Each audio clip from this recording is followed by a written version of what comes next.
Hello everyone, welcome to this channel word trick with PRM. मेरा नाम है प्रियंका। चलिए आज सीखते हैं हम डेली यूज़ इंग्लिश सेंटेंसेस। छोटे छोटे सेंटेंसेस जो डेली यूज़ में आते हैं उसे इंग्लिश में कैसे कहेंगे। हमारा आज का पहला सेंटेंस है, थोड़ी देर के लिए अपना मोबाइल मुझे दे दो। थोड़ी देर के लिए अपना मोबाइल मुझे दे दो, तो इसे इंग्लिश में कहेंगे give me your mobile for a while. Give me your mobile for a while. मैं थोड़ी देर में आऊँगा। जब आप किसी को बोलते हो मैं थोड़ी देर में आऊँगा या आऊँगी, तो हम उसे कहेंगे इंग्लिश में I will come in a while. I will come in a while. दिल लगाकर या पूरे दिल से। हम जब किसी को कहते हैं दिल लगाकर ये काम करो या पूरे दिल से, तो दिल लगाकर या पूरे दिल से को हम इंग्लिश में कहेंगे होल हार्टेडली। Whole heartedly. ऐसा कुछ भी नहीं है। ऐसा कुछ भी नहीं है। तो जब ऐसा कुछ भी नहीं है को इंग्लिश में कहेंगे हम, तो कहेंगे nothing as such. Nothing as such. उसके शब्द हम कहते हैं, जैसे ये उसके शब्द हैं या ये उसके थ्रू कहा गया, जिसका अर्थ होता है ये उसके शब्द हैं, तो इसे इंग्लिश में कहेंगे हीज़। अगर लड़का है तो हर, लड़की है तो हीज़ या हर वर्ड्स। अमर सो रहा है या एनीवन, कोई भी सो रहा है, तो उसका नाम लेकर जब हम बोलना चाह रहे हैं कि वो सो रहा है, यहाँ पर अमर सो रहा है, तो उसे इंग्लिश में कहेंगे अमर इज़ स्लीपिंग। यहाँ बैठो। यहाँ बैठो। यहाँ बैठे को इंग्लिश में कहेंगे सिट हेयर। Sit here. या वहाँ बैठो। वहाँ बैठे को इंग्लिश में हम क्या कहेंगे सिट देयर। Sit there. एक पल में बदलाव असंभव है। एक पल में बदलाव असंभव है। हम इसे इंग्लिश में कहेंगे it is impossible to change in a moment. It is impossible to change in a moment. आप जो भी करें उस पर अच्छे से विचार करें। आप जो भी करें उस पर अच्छे से विचार करें।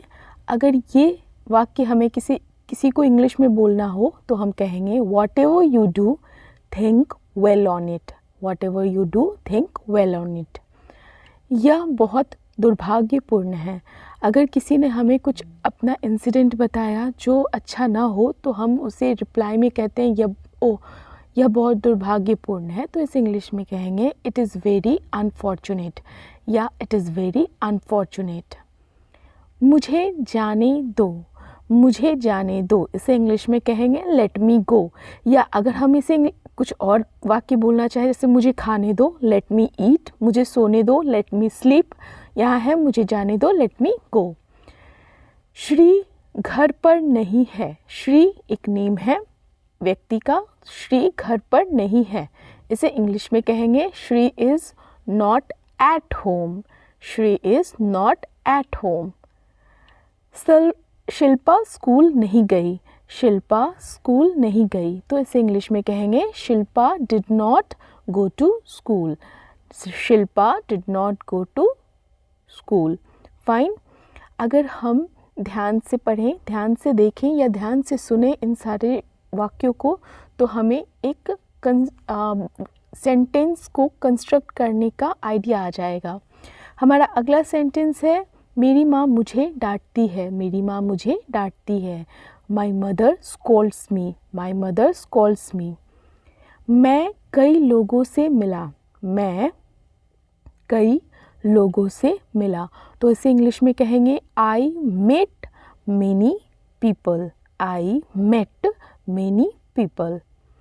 अगर वह आएगा तो मैं नहीं आऊँगा। अगर वो आएगा तो मैं नहीं आऊँगा, इसे इंग्लिश में कहेंगे if he comes I will not come. If he comes I will not come. वह सोमवार को आएगा। वह सोमवार को आएंगे या आएगा, तो इसे इंग्लिश में कहेंगे he will come on Monday. He will come on Monday. मेरे बहुत मित्र हैं।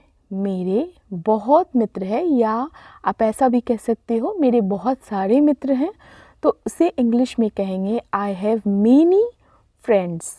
I have many friends. यह कुछ ऐसा है जो मुझ पर थोपा गया है।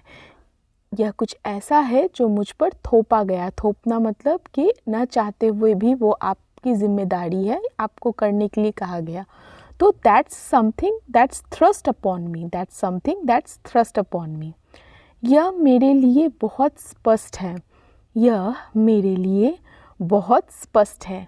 इसे इंग्लिश में कहेंगे it's very clear to me. It's very clear to me. मेरे लिए परिवार सबसे महत्वपूर्ण है। जब आप किसी को कहते हैं मेरे लिए मेरा परिवार सब कुछ है या मेरे लिए मेरा परिवार सबसे महत्वपूर्ण है, तो इसे इंग्लिश में कहेंगे family is most important to me.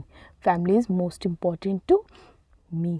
Thank you for watching. इसी तरह के डेली यूज़ जो सेंटेंसेस होते हैं तो उसे इंग्लिश में कैसे कहें ये आपको सीखने को मिलेगा। और भी बहुत सारी चीज़ें अगर आप अपनी इंग्लिश इम्प्रूव करना चाहते हैं तो thank you for watching. Have a nice